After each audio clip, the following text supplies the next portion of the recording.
Late Thursday night, on Iran's own Qeshm Island, right at the mouth of the Strait of Hormuz, 2 explosions went off, and nobody outside a small circle of Iranian officials can actually agree on what caused them.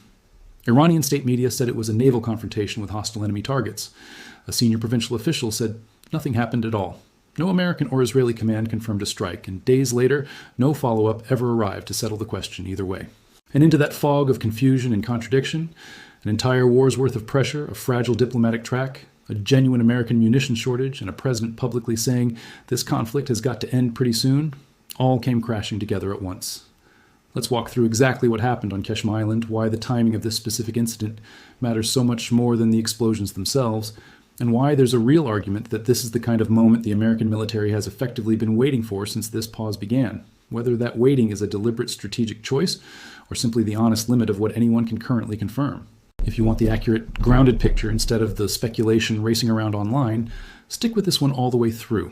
If it's useful, go ahead and subscribe. Drop a comment with your take once we get through it, and let's get into it. It's worth being upfront about something before diving into the details, because this is exactly the kind of story where the temptation to overstate what's actually known runs high. Nothing about this incident has been definitively confirmed by any independent source. No satellite imagery analysis, no third-party military confirmation, no follow-up reporting that resolves the contradiction between Iran's own state media and Iran's own provincial government. That uncertainty isn't a reason to skip the story, it's actually the entire reason the story matters. Because understanding how these kinds of ambiguous, unresolved incidents function inside a long, grinding war like this one tells you far more about how the conflict actually operates than waiting for a clean, fully verified headline ever could. Let's start with exactly what's confirmed here, because the ambiguity itself is actually the most important part of this story. At around 9:40 in the evening local time on August 6th, 2 explosions were heard on Qeshm Island in Iran's Hormozgan province, sitting almost directly at the entrance to the Strait of Hormuz. Iran's semi-official Tasnim news agency reported that the sounds came from Iranian armed forces confronting what it called hostile enemy targets near the strait's entrance, and it added that details of the naval force's achievements from that confrontation would be released within hours. Those details never came. Instead, a senior Hormozgan provincial official, Ahmad Nafisi, the deputy governor for political, security, and social affairs, told reporters that no strike or incident had actually been reported on either Qeshm Island or in the provincial capital of Bandar Abbas, and that authorities were still investigating what had actually caused the explosions. That's an extraordinary contradiction sitting right at the heart of Iran's own government, one part of the state apparatus claiming a military engagement with unspecified hostile forces, another part of that same government flatly denying anything happened at all. And on the American side, Central Command didn't confirm any strike inside Iran during that window either, extending what was, at that point, an 8th consecutive night. Of the pause that followed Trump's decision to cancel a threatened multi-day bombing campaign back on August 1st. To understand why this single murky incident carries so much weight, you have to understand exactly what kind of fragile equilibrium it landed in the middle of. Just days earlier, Trump had told reporters he expected this war to end pretty soon, adding that he didn't think Iran could, in his words, go on much longer. That optimism wasn't coming from nowhere. Bloomberg had reported that a draft agreement between Iran and Oman was actively circulating and under review inside Iran's own parliament, an arrangement that would reopen the Strait of Hormuz to commercial shipping for a period of 60 days, though with some genuinely significant conditions attached. According to that reporting, the draft text would specifically bar ships linked to the United States and Israel from using the strait, and it would require compensation from what Iran considers hostile states as part of the arrangement. Even that framework, as far along as it reportedly was, still required the formal assent of Iran's supreme leader, Mojtaba Khamenei, before it could actually take effect, assent that hadn't been confirmed as of the incident on Qeshm Island. It's worth pausing on that detail about Iran's leadership specifically, because it reflects one of the most consequential and least discussed developments of this entire war. The supreme leader position itself changed hands during the opening days of the conflict, after the original strikes back in February killed a number of senior Iranian officials. And Mojtaba Khamenei's succession to that role means the final word on any Hormuz arrangement now rests with a leader who has only held that position for the duration of this specific war, adding yet another layer of uncertainty to how quickly, or slowly, Tehran's own internal decision-making can actually move. That succession detail deserves a bit more unpacking, because it genuinely reshapes how you should read every major Iranian decision throughout the second half of this war. A leadership transition, under normal circumstances, would already introduce real uncertainty into any government's decision-making processes. Questions about loyalty, questions about which factions actually hold sway, questions about how much authority a new leader can exercise before fully consolidating power, a leadership transition that happens in the middle of an active war, following the deaths of senior officials and the very strikes that started the conflict, magnifies all of that uncertainty considerably. Every time Iran's government has had to make a major decision throughout this war's later stages, whether to resume Hormuz negotiations, whether to accept a specific ceasefire framework, whether to authorize a retaliatory strike, that decision has had to pass through a leadership structure still working out its own internal balance of power, which likely helps explain why so many of Iran's public statements throughout this period have carried a kind of internal contradiction, hardline rhetoric from military figures like Rezaiei sitting awkwardly alongside genuine diplomatic movement through channels like the Oman talks, sometimes within the same news cycle. So picture the exact moment these explosions happened. A diplomatic framework reportedly close to completion, needing only final sign-off from a still relatively new supreme leader. A president publicly expressing genuine optimism that the war might actually be winding down. And then, in the middle of all of that, 2 explosions on an island sitting directly astride the strait's entrance, described by Iran's own state media as a military confrontation, and then immediately contradicted by Iran's own provincial government. That's not the kind of incident that fits neatly into either a clean de-escalation narrative or a clean escalation narrative. It sits awkwardly in between. Exactly the kind of ambiguous event that tends to define how modern, drawn-out conflicts like this one actually move forward. Not through single decisive battles, but through exactly these kinds of murky, disputed, half-confirmed episodes that force both sides to reassess where things actually stand. Now let's talk about why the American military specifically might have real reason to have been waiting for exactly this kind of moment. Because there's a genuinely important, less publicized story running underneath the Qeshm Island incident that explains a lot about Washington's actual posture right now. According to reporting from the Washington Post, Trump directly confronted Defense Secretary Pete Hegseth at Camp David over serious concerns that heavy, sustained use of ATAC-MS missiles, THAAD interceptors, and Patriot batteries throughout this war had meaningfully reduced America's own munitions inventories, concerns that officials worried could potentially limit the country's future military options going forward. Trump's own public reaction to that reporting was furious. He insisted publicly that the United States still has what he called massive munitions reserves, particularly for certain weapon categories, and he pointed to defense production ramping up at what he described as historic levels. But his anger wasn't purely defensive. He also vowed to hunt down what he called treasonous leakers, the officials or sources responsible for getting that sensitive inventory information into the hands of reporters in the first place. That's a genuinely revealing detail, because a president doesn't typically threaten to hunt down leakers over a story he considers completely inaccurate. And the specific choice to frame it as treason rather than simple journalistic error tells you a great deal about how seriously the underlying substance of the report was actually taken behind closed doors. The intensity of that response suggesting there's at least some real substance to the underlying concern about depleted interceptor and precision strike missile stockpiles, even if the administration is publicly insisting the broader picture remains fully under control. It's worth thinking through why a munitions concern like this one would generate such a sharp personal reaction rather than simply getting managed quietly through normal Pentagon channels. Confronting your own defense secretary directly at Camp David over exactly this kind of issue signals that the concern reached the president's desk through channels serious enough that it couldn't simply be handled at a lower level. And vowing publicly to hunt down leakers suggests the administration views the disclosure itself, not just the underlying inventory numbers, as a genuine strategic vulnerability. There's a real logic to that concern beyond simple embarrassment, because an adversary that believes American interceptor stockpiles are running thin has every incentive to test that vulnerability directly, probing exactly how much provocation Washington will actually tolerate, before either responding with diminished defensive coverage or declining to respond at all. Whether or not the Qeshm Island incident specifically was any kind of deliberate test along those lines, the broader dynamic, a war where both sides are increasingly aware of the other's genuine resource constraints, adds a layer of strategic calculation to every subsequent incident that goes well beyond the immediate tactical details of any single night's events.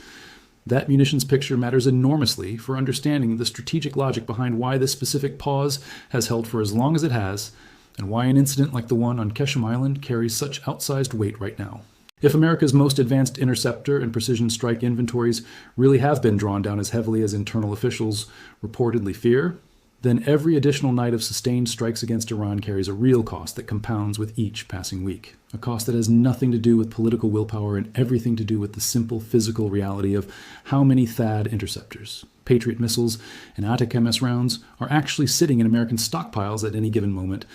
and how quickly American defense manufacturing can realistically replace them. Under that kind of constraint, there's a real logic to preferring diplomacy, letting the Oman-brokered framework play out, buying time for production lines to catch back up, rather than committing to another extended bombing campaign purely because a single ambiguous incident on a Persian Gulf island might have represented some kind of Iranian provocation. But there's an equally real logic on the other side of that same coin, because a genuine, clean, unambiguous act of Iranian aggression, something CENTCOM could confirm without question, something that clearly violated the terms Iran itself had just been negotiating over, would give Washington exactly the kind of clear, defensible justification needed to resume strikes decisively rather than reactively, precisely the kind of trigger that makes drawing down further precious interceptor stockpiles politically and strategically justifiable in a way that responding to routine, low-level harassment simply isn't. That's really the heart of why this specific murky incident matters so much more than its actual physical scale would suggest. If the explosions on Qeshm Island do eventually turn out to represent a genuine Iranian engagement with American, Israeli, or allied assets near the Strait, rather than the internal accident or non-event Iran's own provincial officials suggested, it would represent exactly the kind of clean, undeniable trigger the American military has arguably been waiting for throughout this entire pause. A justification to resume operations that doesn't require expending scarce interceptor stockpiles purely on speculative grounds, but instead responds directly and proportionately to a confirmed act of Iranian aggression happening in real time. And, if it turns out to be nothing, exactly what Iran's own Hormozgan deputy governor suggested, an accident, a false report, or simply confused early reporting misinterpreting some unrelated event,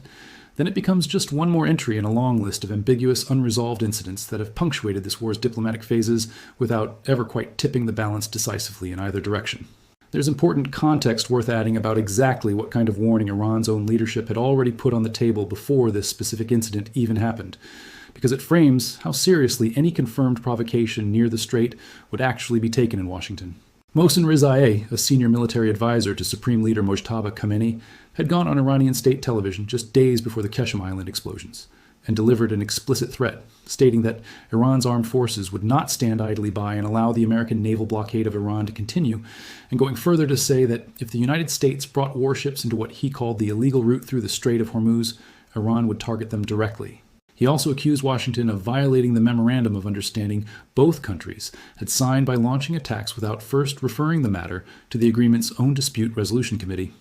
That's about as direct a threat as a senior Iranian military official can issue on state television, and it means that any subsequent incident near the Strait, however ambiguous its origins, was always going to get read through the lens of that explicit warning, whether or not the two events were actually connected in any operational sense. It's worth understanding a little more about Rizai himself too, because his specific role adds real weight to that warning. As a military advisor directly attached to the Supreme Leader's office rather than a more peripheral government spokesperson, his public statements carry a level of authority that goes beyond routine IRGC messaging, reflecting views that have presumably already been vetted at the highest levels of Iran's current leadership structure. When a figure occupying that specific position goes on state television and issues a direct, unambiguous threat to target American warships entering a specific route, that statement functions less like typical wartime bluster and more like a formal, if informal, declaration of intent. Exactly the kind of statement that gets filed away by American intelligence analysts and referenced immediately the moment any subsequent incident near that same stretch of water occurs. It's worth understanding the broader naval enforcement picture surrounding all of this too, because the blockade Reza was referencing has remained a real, active, ongoing operation throughout this entire diplomatic phase, not some abstract policy sitting on paper. CENTCOM reported that under the reimposed naval blockade of Iran, American forces had redirected 44 commercial vessels attempting to breach it, disabled 2 outright, and boarded 2 more to verify compliance, figures reported just days before the Qeshm Island incident. That blockade had been reimposed specifically after the collapse of the ceasefire that had been agreed as part of the original memorandum of understanding between the two countries, meaning the current pause in open strikes has coexisted the entire time with continued active American naval enforcement against Iranian shipping, a genuinely uncomfortable middle ground where neither full-scale war nor genuine peace has actually taken hold. There's also an important economic dimension running underneath all of this that helps explain why both sides feel such intense pressure to resolve the Hormuz question one way or another. 8 of the world's largest shipping associations had separately petitioned the United Nations just days before the Qeshm incident, urging the international body to formally oppose any toll regime Iran might try to impose on the Strait, arguing that such a system would represent a clear violation of established international navigational norms, That petition reflects just how disruptive Iran's insistence on controlling its own designated route through Hormuz has become for the global shipping industry, an industry that has spent months now adapting to a level of operational uncertainty around this single waterway that few in the business had ever planned for, with war risk insurance for vessels transiting the strait sitting at somewhere between 7.5% and 10% of a ship's total hull value, compared to a pre-war baseline of just 1 to 3%. An extraordinary multiplication of cost that gets passed down through global supply chains every single day. This uncertainty continues. That insurance premium figure is worth sitting with for a moment because it translates into real, concrete costs affecting essentially everyone who buys fuel, ships goods, or consumes anything that travels through global supply chains touching the Gulf. A tanker owner paying several times the normal insurance premium on every single transit through the strait either absorbs that cost directly, or far more commonly, passes it downstream to whoever's actually buying the crude or refined product on the other end. Multiply that across the roughly 20% of the world's oil that historically moved through Hormuz before this war began, and you start to see how a single ambiguous incident like the one on Qeshm Island can ripple outward into fuel prices at gas stations thousands of miles away from the Persian Gulf, long before anyone has actually confirmed whether a real military engagement even took place. Oil prices have reflected that same pressure, with West Texas Intermediate crude trading above $78 a barrel, and Brent crude sitting near $82 in the days surrounding this incident, both extending gains as the ambiguous Qeshm Island reports rippled through energy markets already primed to react sharply to any hint of renewed confrontation near the strait. The regional picture surrounding all of this has been shifting quickly too, and it's worth understanding how these separate threads are increasingly reinforcing one another. Saudi Arabia, Turkey, and Pakistan signed a joint defense pact around this same period, a genuinely significant diplomatic development given how rarely these three specific countries have historically aligned this closely on formal security matters. Though Turkey was careful to clarify publicly that the new agreement didn't contradict its existing commitments to NATO. The pact came as Saudi Arabia was reportedly bracing for coordinated attacks from both Iraqi militias and Houthi forces in Yemen targeting its ports, airports, and broader energy infrastructure. A genuine active threat rather than a hypothetical one, underscored by Houthi attacks in Saudi Arabia's southern Najran region that injured 11 civilians around this same window. That's the broader canvas this specific Qeshm Island incident is unfolding against. A region where multiple overlapping conflicts, the core U.S. Iran war, the Houthi-Saudi confrontation, and Iran's broader proxy network across Iraq and Yemen are all feeding into and reinforcing one another simultaneously, meaning any single incident near the Strait of Hormuz never really happens in isolation from everything else happening across the wider region at the exact same time.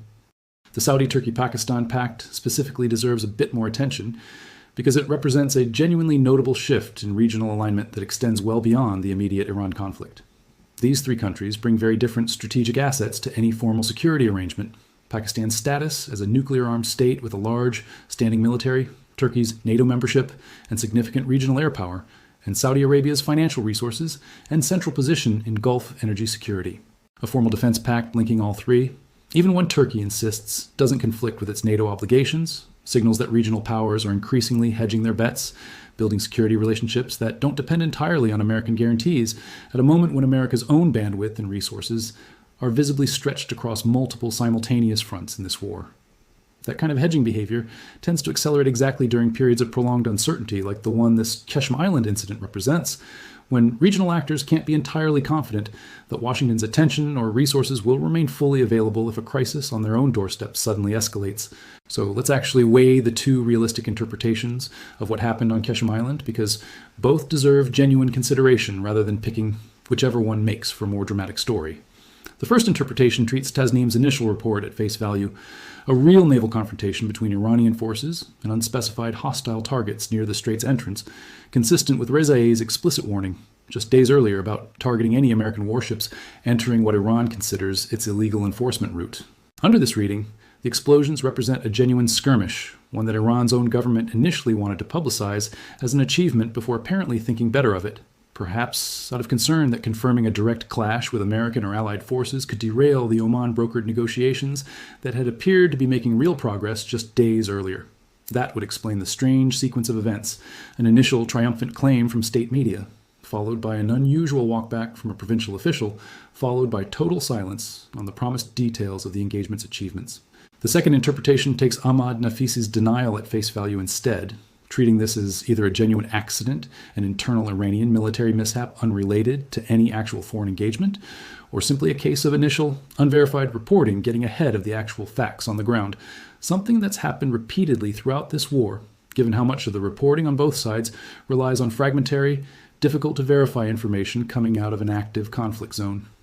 Under this reading, Tasneem's sourcing was simply wrong, or prematurely optimistic, and the explosions had some far more mundane explanation entirely unrelated to any confrontation with American or Allied forces. Given that no CENTCOM confirmation of any strike or naval engagement in that window has emerged even days later, and given that no follow-up announcement of the promised achievements ever materialized, there's genuine reason to take this more skeptical interpretation seriously rather than assuming the more dramatic initial framing was necessarily accurate. What makes this genuinely difficult to resolve definitively, at least based on everything confirmed so far, is that both interpretations are consistent with everything else we know about how this war has actually been fought and reported. Iranian state media has, at multiple points throughout this conflict, both accurately reported real engagements and put out claims that later proved exaggerated or entirely unfounded. And the same mixed track record applies to plenty of early, unverified reporting from Western outlets throughout this war as well. That's simply the nature of trying to follow a conflict this sprawling and this information contested. In close to real time, individual incidents often remain genuinely ambiguous for days or even weeks before enough independent verification accumulates to settle what actually happened. And sometimes that verification never fully arrives at all. So where does this actually leave things, and what should you be watching for as this specific episode continues to develop? The most important signal to track is whether any independent confirmation eventually emerges, whether through satellite imagery analysis, shipping industry reports of vessels actually being targeted near the strait that night, or eventual official statements from CENTCOM or Allied commands that either confirm or definitively rule out any engagement having taken place. Absent that kind of independent verification, the incident is likely to remain exactly what it currently is, a genuinely unresolved footnote that nonetheless carries real symbolic weight given everything else happening around it. Watch also for how this affects the timeline on that draft Iran-Oman agreement specifically. Because if Tehran's own internal government apparatus is genuinely divided or confused about what actually happened on Qeshm Island, that kind of internal inconsistency doesn't inspire much confidence that Iran's decision-making process is currently operating smoothly enough to finalize a complex 60-day shipping arrangement requiring the supreme leader's personal sign-off anytime particularly soon. And watch the munitions story too, because if Trump's anger at the Washington Post's sourcing reflects genuine sensitivity about America's actual interceptor and precision strike stockpiles, rather than simple frustration at an inaccurate story, that constraint is likely to keep shaping how cautiously Washington actually responds to exactly this kind of ambiguous provocation going forward, regardless of how aggressive the public rhetoric around it happens to sound in the moment. What makes this specific episode worth understanding in this much detail, rather than just registering it as one more confusing headline out of a war that's already produced hundreds of them, is that it's a genuinely clear illustration of exactly the kind of tension defining this entire late stage of the conflict. On one side, a real documented American interest in finding some kind of clean, defensible resumption of pressure against Iran, one that doesn't require drawing down increasingly scarce interceptor stockpiles purely on ambiguous grounds. On the other side, a real documented Iranian interest in finalizing a diplomatic framework that would formally reopen the Strait of Hormuz on its own preferred terms, an outcome that a confirmed act of aggression against American or Allied forces would almost certainly torpedo entirely. Both sides, in other words, had genuine incentives pulling them away from exactly the kind of confrontation this incident might represent,